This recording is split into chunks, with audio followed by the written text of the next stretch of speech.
James, you're a veteran and household chef and student. You're an Ander. National University supports the whole you so you can focus on what's right in front of you. Learn more at nu.edu.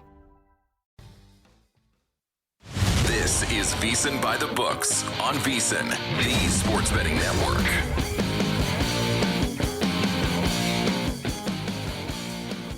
We are back, hour number 2, VSiN By The Books. Dave Ross here, downtown Las Vegas, Nevada. He is our closer. Jensen Lewis back home in Cleveland, Ohio. Again, a little college baseball duties this weekend down there in Gainesville. Any takeaways from you after being on the call? Yeah, Arkansas is really good. Vahiva Aloy, remember that name, a Hawaiian and his brother Keo. They bat back-to-back in the order in the Arkansas lineup, 2 and 3. They're both hitting about 380. Vahiva has a boatload of power. He had a relay throw to get a guy at home. A guy was called safe. It was later overturned on the challenge. This dude has every mannerism, the look of a stud. He's got very much Carlos Correa vibes to me, just with how silky he is, the arm strength. Is very quiet in the box, boatload of power. The Hog's going to be a force to be reckoned with come super regionals, regional, super regionals, Omaha. I think they're going to be in the middle of America, no question about it. As well-balanced a team as there is, for sure. It just means more. They're playing some pretty good baseball down there, down south, that's for sure, in the SEC. We're going to have Rachel Dory join us in hour number 3. We're going to break down some NHL in the next segment here as we begin hour number 2. Of course, we're going to talk some baseball with the Daily Diamond, and the great King of Connecticut, Will Hill's going to join us at the beginning of hour number 3 as well. Can't wait to get his thoughts on Major League Baseball and beyond. But Jensen, as a D.C. guy and worked in that market for almost 2 decades, I used to always say when Dan Snyder was still the owner of that team and he was going through a lot of things away from the field, from the Redskins to the Commanders to the legal challenges, and he's no longer the owner. I used to say the only thing that could ever ingratiate him somewhat back into the good graces of D.C. is if they moved the team back to the District of Columbia. He's not the guy to do it, and I think the fan base couldn't be happier that it's not going to be Dan Snyder. But we did see this, that the Commanders have now made a massive move, and that begins our highlights and headlines. Help your bottom line with today's highlights and headlines. One of the best things that's happened to D.C. is that new ownership group. And that new ownership group has signed a deal with the District of Columbia to build a new stadium at the old RFK site. Wow. A place that Jensen and I had the good fortune of covering the last game ever there when they played my Dallas Cowboys. And it was Gus Frerotte and Terry Allen running all over the Cowboys. They're burning Cowboy helmets. And, it was an insane day to close out RFK. Now, it's not going to be RFK where they were there for so many decades and you're winning Super Bowls there, but it's going to be on that same plot pretty much of land there in the District of Columbia. I can't wait to hear what Gil Alexander has to say coming up next in a numbers game after us, because I don't want to speak for Gil, but I guarantee you it's going to be an emotional day for him and for people that grew up in that area. I'm really happy for them back in the district, Jensen. And I will tell you this, from somebody that was there that got to experience that, and then what they've done out there in Landover, they called it Raljon, back with the old owner, Jack Kent Cook for his sons, Ralph and John, combine them. It was kind of a, shall we say, it didn't have the same feel that RFK had, and it was a real home field advantage.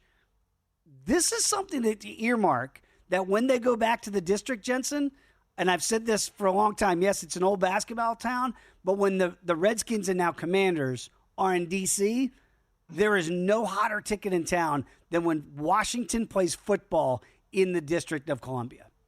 If Jaden Daniels continues, and it's phenomenal news, he's already plus 750, tied with Patrick Mahomes headed into this season as the fourth betting choice to win MVP. What if he continues this ascension? And I mean, that's a high bar to reach again for reaching the conference championship in the NFC as he did in year one. Do we start to put him into Lamar, Josh Allen territory? They're at plus 550 as the co-betting favorites. Burrow just slightly behind them at plus 650. Just knowing how a new building also, heightens the exposure, heightens the public wanting to jump in and be part of that fervor. Does he, again, he's got to take care of business again this year, but as the years move on, does he elevate himself into, hey, every year, here are your favorites. Here are the guys that you always have to look at. Yes. I think unequivocally, yes. And, in that town, and again, for Robert Griffin III back in 2012, when he was rookie, he took over the city. And I know it seems like you look back, really? Oh, yeah, like he took it over, more popular than any president. And that will be Jaden Daniels when they go back to D.C. It might already arguably be as popular as any president you could have there right now. That's how much they love quarterbacks in Washington, D.C. And it is amazing when you look up and see him on the odds board on the left side of it, if you're watching here at VSiN.com, with Patrick Mahomes.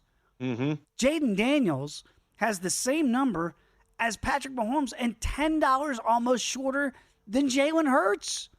I mean, that shows you how much he's captivated. Rookie of the year, of course, last year into the second year there. By the way, it's going to cost upwards of $3 billion to build this. What's $3 billion in the nation's capital? Come on. With the money, the way they spend it there. They print that daily. Right? Yeah, they print that daily, so you're fine. $3 billion. What's the big deal? Really, I am very excited for them. That's going to be wild to see it back there, pretty much at the old site at RFK. Can't wait to see them moving on that and to move back into the District of Columbia. Defensive Roy's the rookie of the year, and Abdul Carter is going to be that short number that we thought he should be, he would be. And he's plus 250. We talked about Travis Hunter at plus 750. Michael Williams, interesting, 11th overall to the Niners at 9-1. We saw the Falcons get 2 pass rushers. They're on the board too. Jalen Walker at 9-1. James Pierce Jr. later in that first round from Tennessee at 16-1. Mason Graham's going to be a name that pops because obviously the Browns trading back and picking him at 5 with that trade with Jacksonville. Jacksonville getting Hunter at 2 at plus 750. What do you make of this market? And I think we all agree Carter should be the favorite, but he's $5 ahead of Travis Hunter. Is that number too short for you to play? Very similar in my handicap to Ashton Genty. The floor is the highest. You have the most certainty of kind of what that'll be. You mentioned the sack market because again, if you're looking here, sacks, tackle for losses, those are the sexy stats here. I think DraftKings has Abdul Carter at 8 for sacks thus far, and if he gets into double digits, obviously he will be as tough to beat as anyone. The other 2 names that jumped, you mentioned Mason Graham, 14-1. He'll be a 3-down tackle in Jim Schwartz's defense here in Cleveland. I just think he's got a better chance than maybe a Jihad Campbell at 12-1, Malachi Stark 16-1. Those were other ones that kind of jumped off in the double digits. I do, for a value selection, love Jalen Walker at 9-1. Again, he's going to be off ball, little hybrid, edge rusher there in that defense. I think those sacks tackle the TFLs will definitely have a better chance week in and week out there. So those are the names. Carter, no question. I think you want to have some shares on him, but Jalen Walker at 9-1 and Mason Graham at 14-1 will be the other ones I'd recommend. We talk about a lot in the network of making a similar bet, maybe at a better price point. So $250 to win Rookie of the Year. If you want to play the short number, I'm not going to get mad at you. I would not play the short number at $250 because I think where you're going, Jensen, is maybe a smarter way to go. So you can get even money minus $1.10 at 8 or more sacks. 9 or more sacks, it's at plus $1.50. So it's not the $250 number to win the Defensive Roy, but you're getting close. And again, how does he win the award? He probably has to have double-digit sacks in order to win the award. Well, that starts at 3-1. Okay. So you get a better number if you play the individual price market of 10 or more sacks at 3-1. 11 or more, you can ladder it, plus 550. 12 or more, 10-1. I don't hate those numbers at all. Like, if you really think, America, that he's a 250 bet, you're going to bet the short number on the board plus 250, then I would look to the laddered number starting at over 9 sacks, 9 or more sacks, I should say, at plus $1.50. And then if someone, let's say Travis Hunter he plays DB and he gets 5 picks, his number, by the way, is sitting at 2 at plus money, you might win the award with 5 picks. So you'd have to worry about the hype of the Heisman Trophy and second overall pick, whereas you're safeguarded if you really think he's in play. 9 or more sacks, you're going to get plus money either way. I would think that in that Giants defense, you Brian Burns, Dexter Lawrence, and so Thibodeau. you got a better chance of Carter not facing double teams Right. too. By the way, just for people wanting to get into this market, defensive rookie of the year each of the last 11 seasons, that has come, I believe, from an edge rusher. Okay, so just if you're looking to maybe eliminate some names on the board, that would be a way to handicap it as well. Totally. What do you make of Hunter? Again, he's the second betting choice for defensive Roy. Now, you and I have talked about it leading up to the draft process. Does he want to play both ways? Like the $1 million question that will never get answered, was Andrew Berry and Kevin Stefanski going to let him play both ways in Cleveland? We'll never know, right? But it feels like in Duval, they're going to let him do it. I don't know how long they let him do it, but what's that theoretically have to look like in order to win that award? 3 picks? Yeah, I would. Yeah, Like I would say, at least they're just knowing again where the sacks and the tackles for loss. Like you're just looking at more categories to satisfy. If you're up there, up front, there's so many different things you can do. I mean, imagine if Abdul Carter gets a couple of tips at the line and has a couple picks himself. Oh my God. You're just up against it. So I think again for the quote unquote value, you go more of the Shohei Ohtani 2-way route. And if he's able to dominate offensively, then maybe he gets a little bit longer leash there from the defensive statistics. If you really think he's going to get the volume playing corner, that 4 or more picks is plus $8. It's a longer number than defensive rookie of the year. So again, I think I'd look to the Carter sack market, and I'd look to this Shohei Ohtani of football market. Hunter at 4 or more interceptions rather, if you really think he can win this at plus 750. When we come back, let's get to the night on ice. That's next here at VSiN By The Books.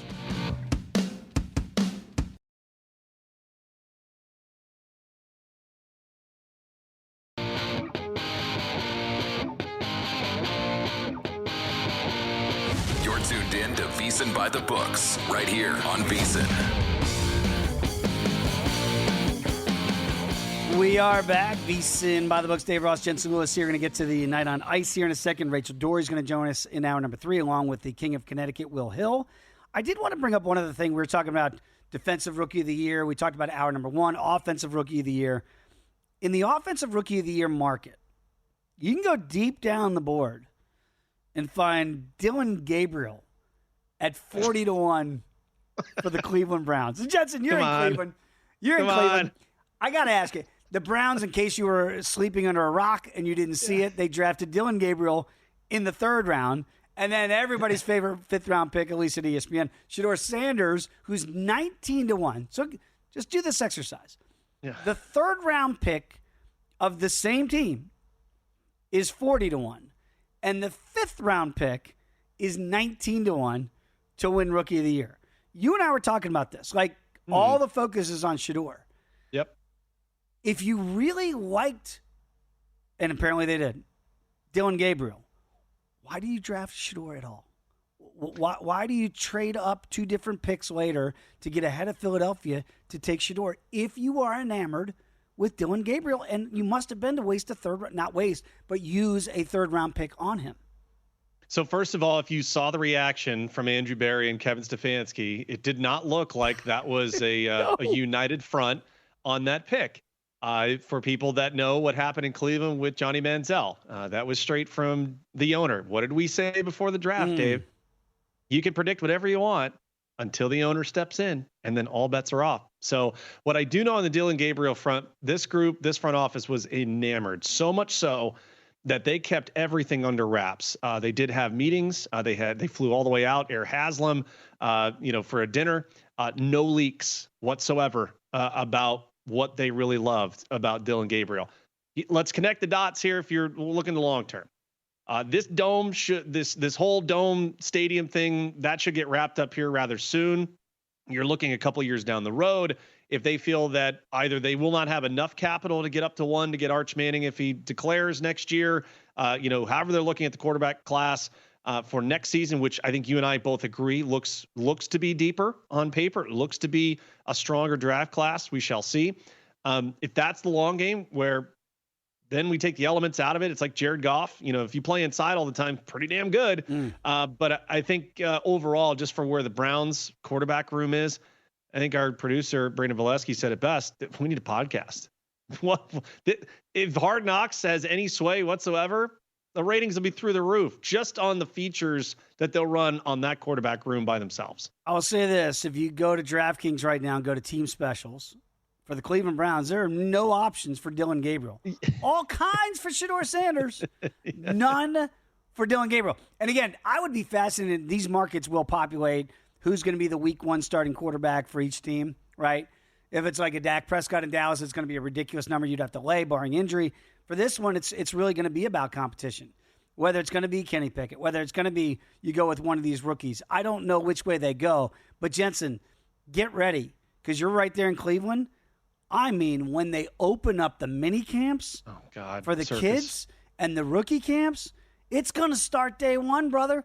It's going to be, did you see Shedeur? Did you see Dylan? We got to play these guys. Get ready. It's going to be every day in Cleveland talk radio.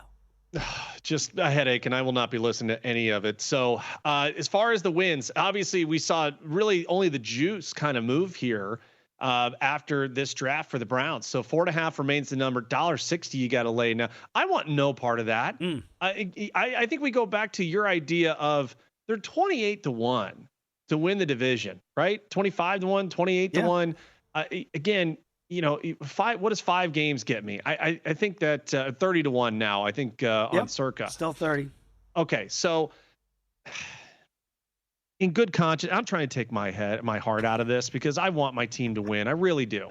I don't have faith in whatever quarterback iteration they run out there outside of Flacco, just because he's the guy that has the shortest path to start. And he's the guy also that gives them the best chance to win right now. Right now. Okay. He gives you the best chance to win. If Kevin Stefanski has his way, Joe Flacco's the starter. Mark it down right now. He's the starter because he gives you the best chance to win right now. And if you have Shedeur, you have Dylan, Kenny Pickett's your safety valve. I just don't understand how else you go any other way. And I do not mention Deshaun Watson in any breath whatsoever. He will not see the field for this, barring a complete and utter collapse, catastrophe, what have you. So Flacco gives you the best chance to win. If that's the case, then you lay the over. That's the only avenue, I think, to be able to lay that heavy of a price. Shedeur Sanders to throw 300 more passing yards in any regular season game, you got to lay $1.40. $1.40?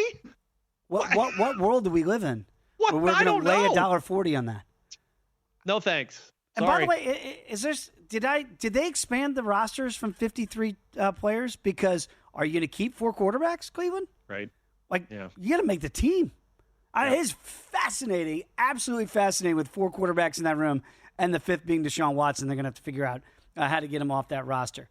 Let's get back to the night on ice tonight. We've got some tilts going on here. 2 games to happen. And look, the Avalanche and Stars series all of a sudden has gotten very, very interesting there.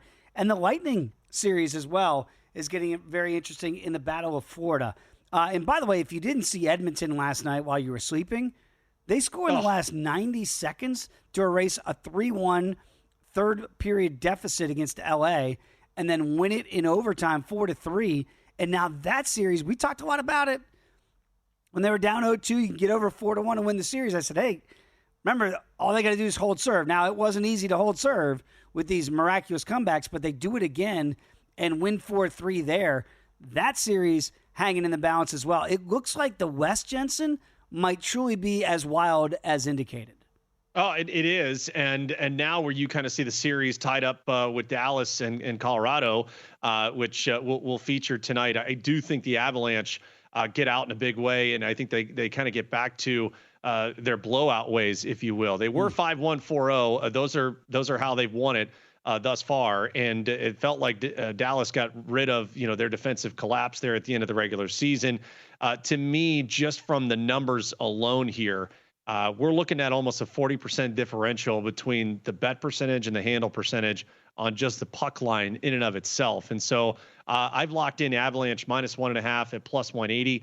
I do think they find their way back and are able offensively to really impose their will. Now, Ottinger's been good. Okay. And looking where Dallas has had the OT wins and especially getting the home crowd into it, I think that'll play a role as well. But I just feel that the offensive dominance, much in the same way you brought up Edmonton, right? I mean, and Jonathan Davis said, anytime you have Draisaitl and you have Connor McDavid, you absolutely want to have some skin in the game.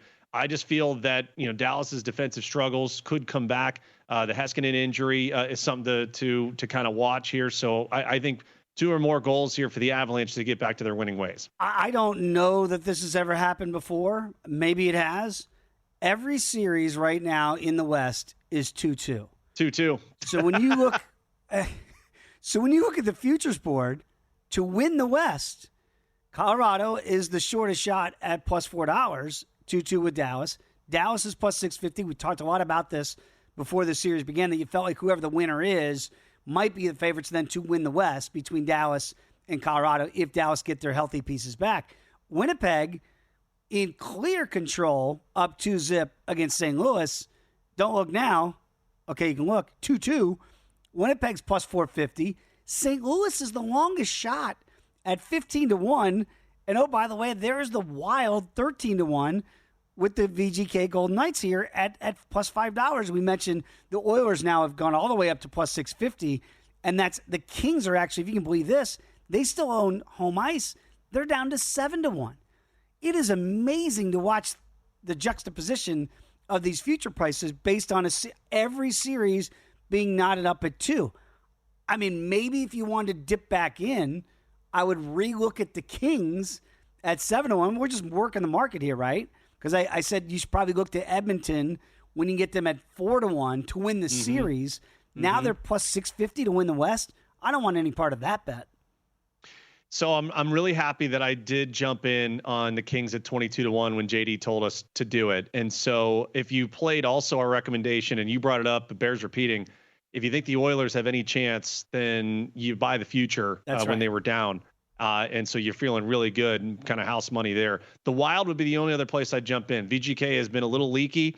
And Minnesota has shown they can hang tough.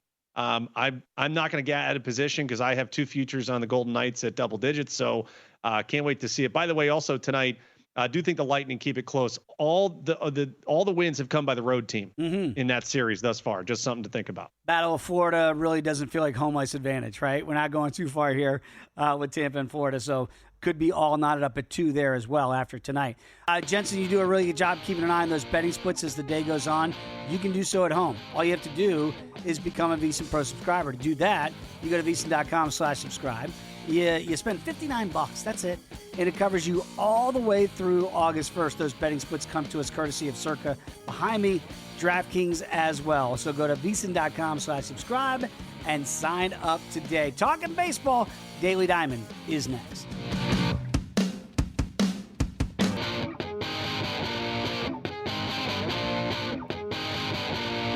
You're tuned in to VSiN By The Books, right here on VSiN. Going to chat with Will Hill to begin hour number 3 here. I'm sure we'll bring up what's going on in New York City when it comes to the Metropolitans and the Yankees. But let's get to it. Our edition of the Daily Diamond.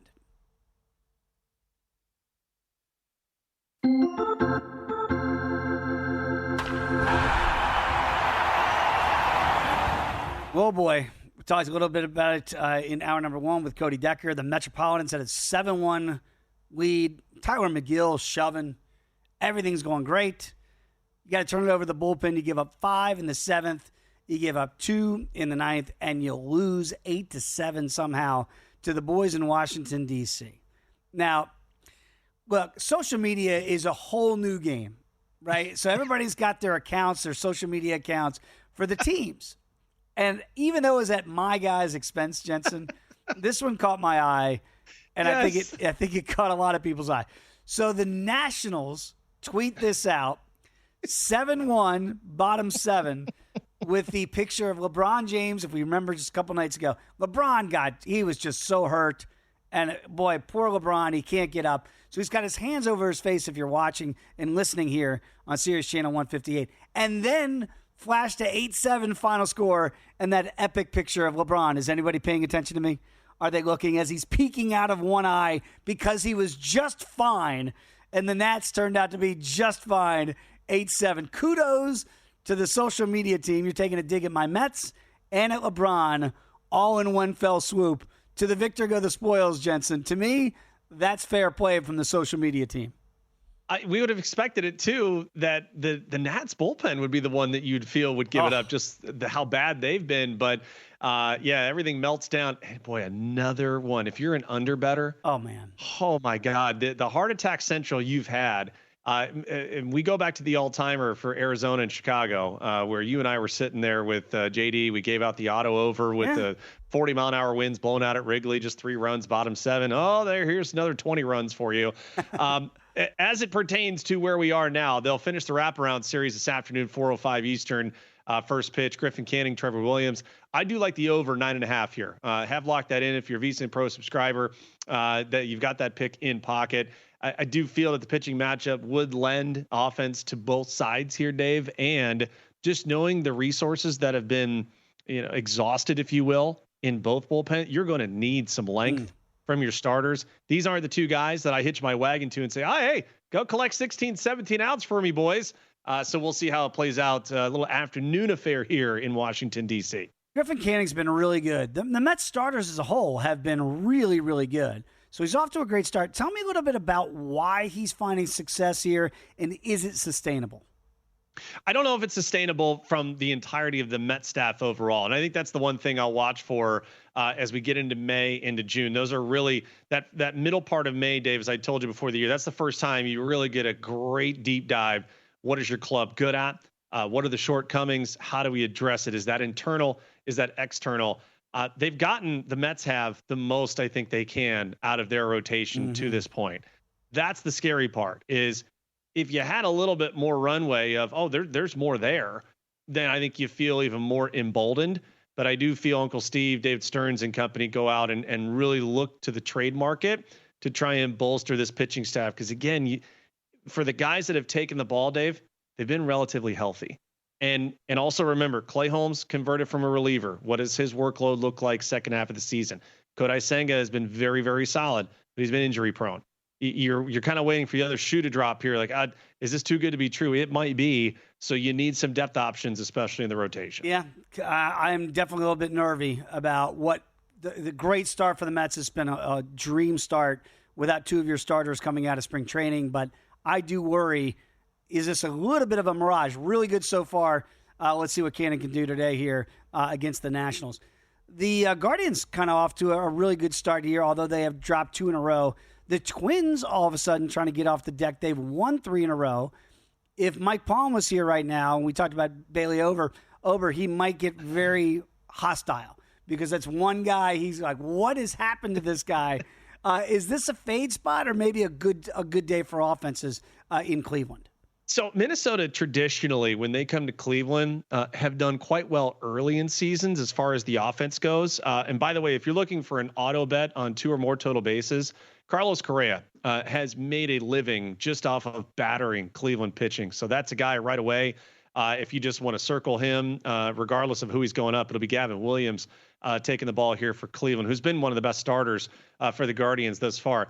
When the total came out and I looked at 8, I'm like, okay, I do want to wait and see. I leaned over. Okay, for anyone that's looking for a little action there, it's a 6 o'clock start, 6:10 start Eastern time. Weather here should be okay today. It's been kind of a doozy over the weekend. So first day where they're really kind of in the clear and they should be fine. But always early in the season, the Twins offense, for whatever reason, gets the better of Cleveland's pitching staff. This again, the 3rd home series the Guardians have had, longest homestand of the year for them. But the Twins and Bailey Ober, who has traditionally been quite good against Cleveland, still feel the lean. No official play, but the over 8 would be where I look right now. This is something to look at here in the Detroit-Houston game. Who's going to be starting for Detroit? Is it going to be Skubal? Is it going to be Jack Flaherty? So, again, if you're locking in those bets here in Major League Baseball and Jensen, you always talk about it with lineups until those officially get announced. If you bet action, that means you're going to get that number regardless of who the starting pitcher is. You can bet starting pitcher. You want to make sure your bet is tied to a specific pitcher. How does that change for you today? It's Flaherty listed right now at DraftKings. And again, because we had seen maybe it could be Skubal. What do you make of the Tigers today against Ronald Blanco? Yeah, I would rather, and it's great that you brought that up because it is a critical exercise here for baseball betting, and you must always make sure that if your book gives that line of demarcation, then make sure that that's the case. So Skubal goes yesterday, and so that changes the handicap. And I wanted to make a note of that. When you think about guys and starters that could limit opposing offenses, that's the key. And so Jack Flaherty today, -1.5 for the Tigers is definitely a lean, just knowing where the Tiger offense has been.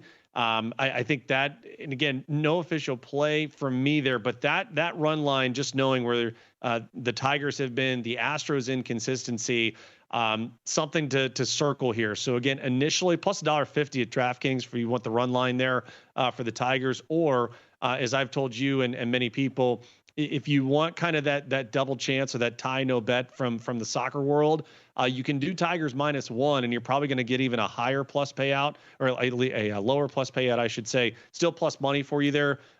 Just kind of shop around, see what's best for you. But you're right, Flaherty, Blanco could see some offense yet again for the Tigers tonight. I'll tell you this: I played the Reds yesterday with Nick Lodolo on the bump, and it was more a play on Lodolo, but it was listed pitcher. And so all of a sudden, I look in there and I go, why'd this bet get voided? It's because there was a change. Blaylock ended up starting for the Rockies. Mm-hmm. So that's why make sure you either get listed pitcher, like I had. In action, I should have played the action. But then if Lodolo had got scratched right before, all of a sudden you're stuck in a bad number and you're not getting the pitcher that you liked. By the way, I did end up playing. We've talked a lot about it here. The Reds, a team that we had earmarked here. And on Friday, and you and I talked on Friday morning on our show. And I said, man, should I run down to the window and play the Reds about plus 750 at the Superbook here at the Westgate? And before I did that, Jensen, I happened to look, and Circa had repriced it, and the Reds had jumped to 9-1. 9-1 to win the division. So hopped in on that number at 9-1, and then a nice weekend. It worked out. Obviously, you sweep Colorado and get that done, and the Cubs lose 2 out of 3 to Philly.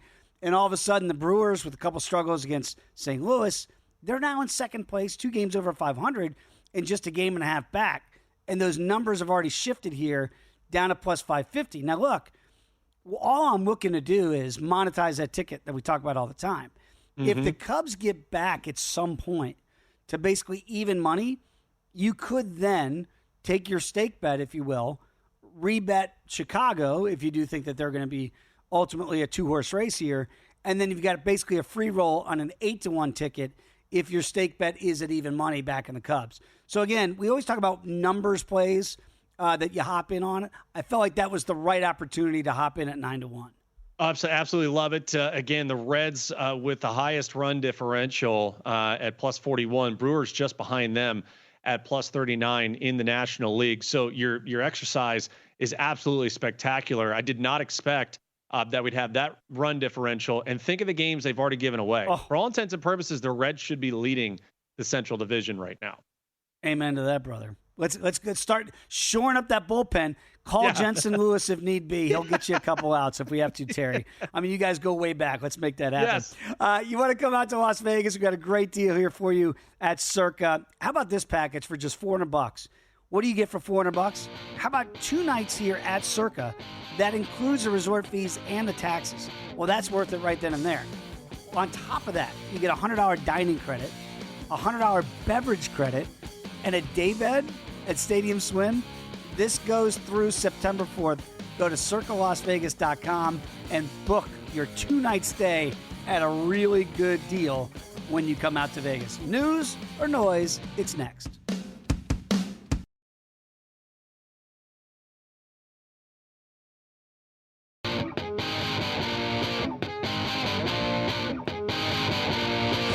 Tuned in to VSiN By The Books, right here on VSiN.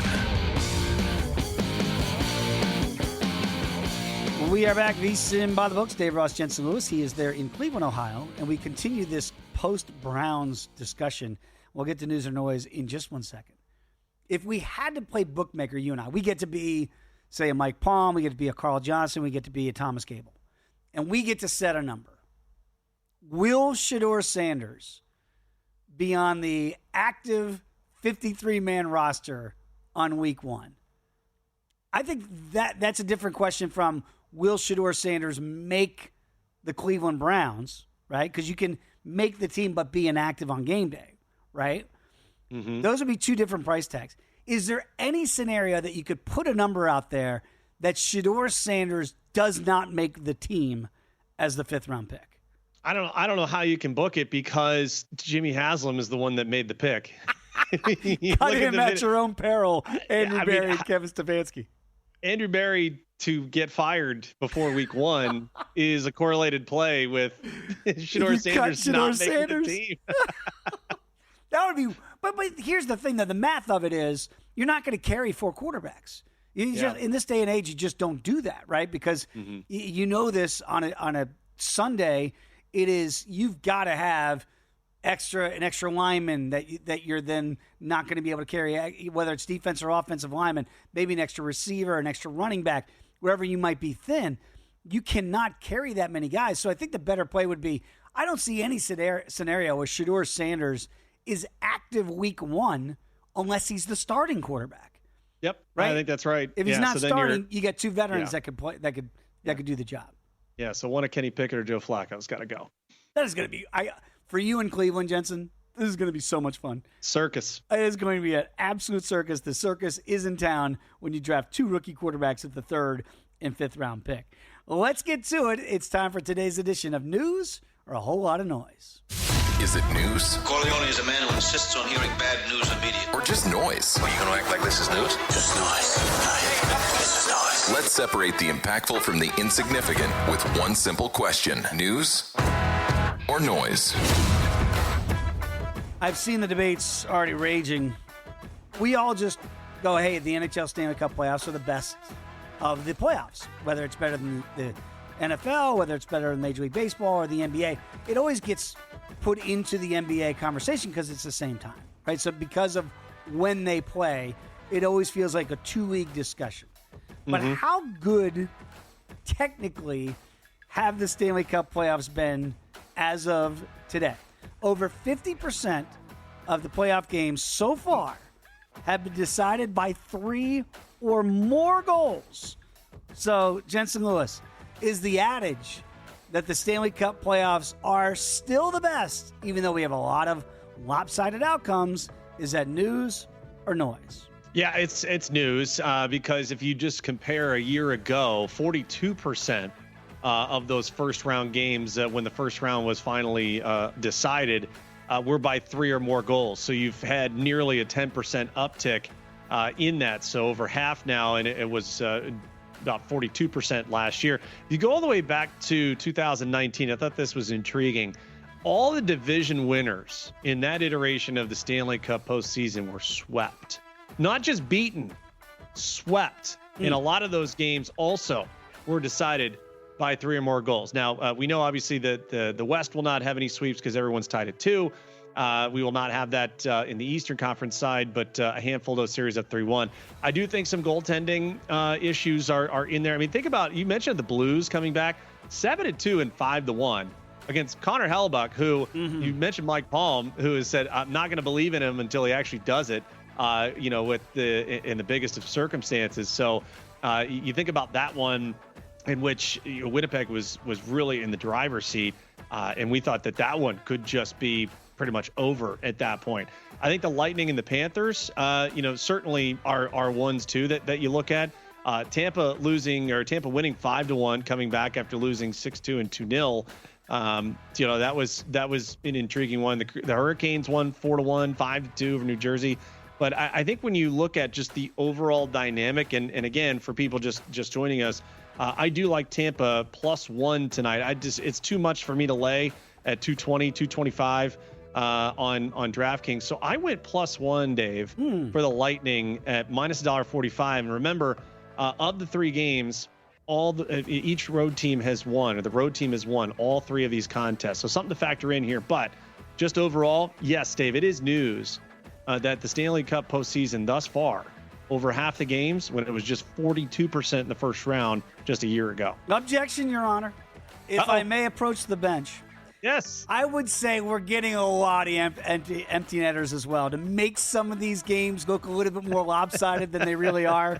Case in point, Your Honor, how about Les Habitants yesterday against the Capitals north of the border? This is a 2-1 Montreal lead midway through the third period.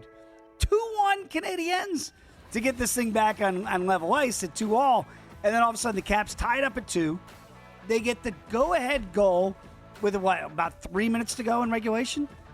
And then they get 2 empty netters. So what looks like a blowout was a 2-1 deficit for DC with 10 minutes to go in regulation. And if you didn't watch the game, you go, blowout victory. Anything but. Oh, by the way, if you're betting unders, at least yesterday, Jensen. Oh, forget it. I feel so bad for you. You've got a dead under north of the border in Montreal, and then somehow 6.5 with those 2 empty netters gets to 7. How about the Kings and Oilers game? That's 3-1 LA in the third. Total 6.5. Do that math. Yeah. Edmonton scores in the last 90 seconds of regulation to get it to 3-3. Then, of course, you know you're going to get the over once you get to overtime at 3-3. That cashes. How about the Hurricanes and Devils? Empty netter there to make it a 3-goal game, 5-2. So you are getting some cosmetics a little bit in some of these tallies to make these games look a little bit more lopsided than they really are. But, man, if you're betting these unders and you're getting these empty netters, you got to be thinking, will you stop pulling the goaltender when you're down 2? But this is what they're doing, and I don't blame the teams because you're still trying to win. So could my case be made that maybe some of this is a little bit artificial?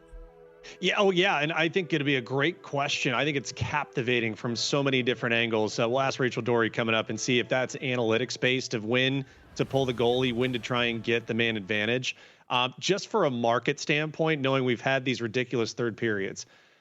Tonight, for instance, highest scoring period, the third period is the betting favorite by the slimmest of margins, plus $2 for the Lightning and the Panthers and the Avalanche and the Stars. Ooh. Is that an angle you'd rather go than just taking the third period over, 1.5, 2.5, depending on where the juice is? If we've had, these kind, and even tomorrow, the Senators and Maple Leafs, that third period just plus $2.05 there. The Wild and the Knights plus $1.95 for the third period. So, again, just another angle to kind of look at if you think this trend continues. I mean, again, if you had the Kings last night, you're thinking that's a terrible beat because you get the it's with 29 seconds to go in regulation. Whenever Bouchard ties that thing up, Draisaitl and McDavid assisting there, and then you get to overtime, you get the power play, and that's when Draisaitl ends it. But Bouchard scoring under 30 seconds to go in regulation tips both of those. It tips it to the over, obviously, because it's 3-1 coming in. That makes it 3-3. And again, if you had the Kings up 3-1 in that one, you're feeling pretty good about it, but you can't hold down that offense for forever, at least there, and you didn't get any tack on. Now, when you pull the goaltender like Edmonton did, and here's a weird thing. You pull the goalie and think, well, that's going to lead to the over. Actually, if the Kings had gotten the empty netter the other way, in the last 29 seconds, it probably ends 4-2. The under cashes, and obviously you cash that Kings ticket, but all of it flips the other way with the man advantage now by pulling the goaltender for Edmonton and scoring with your empty net on the other end. It is fascinating the way these things have broken down here. But again, 2-2 in every Western Conference matchup. Again, Rachel Dory is going to join us in hour number 3 here to help break it down. $59, Jensen. It's going to cover you all the way through August 1st. It's our summer special here at VSiN. All you have to do is go to VSiN.com/subscribe. When you sign up, if you've not done so already, daily best bets, exclusive betting splits, expert analysis, and betting systems there. It's all there for you. $59 to cover you all the way through August 1st. And that, Jensen, would cover you through into training camp, and we'll figure out who the Cleveland Browns starting quarterback's going to be. Do you think we'll know by August 1st who the quarterback's going to be? I would say, I would hope so, just for continuity purposes. And I think a lot of that predicated on to where that the schedule is. Like if they come out of the gates and they've got a couple division games, You better know. Play the veteran. You got to know. Can't play the kids Absolutely. against the Steelers and the Ravens. Oh, it's going to be a show. Let's put it that way. When we come back, it's always a show when we have the King of Connecticut, Will Hill, joins us next.